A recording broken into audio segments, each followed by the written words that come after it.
ভোজন প্রস্তুত হয়েছে সীতা?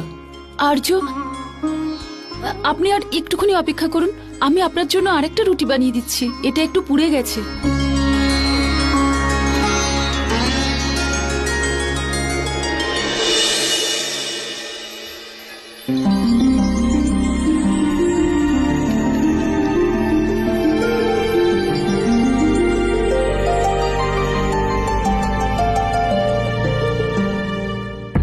আর্য, আপনি এই পোড়া রুটি কেন খেলেন?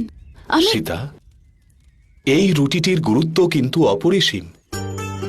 যে কষ্ট সহ্য করে তুমি নিজের স্বামীকে তৃপ্ত করার জন্য এই রুটিটা বানিয়েছ, সেই কষ্ট একে আরো দিব্য করে তুলেছে।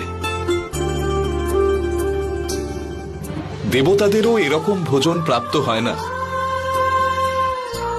তোমাকে পেয়ে আমি ধন্য সীতা।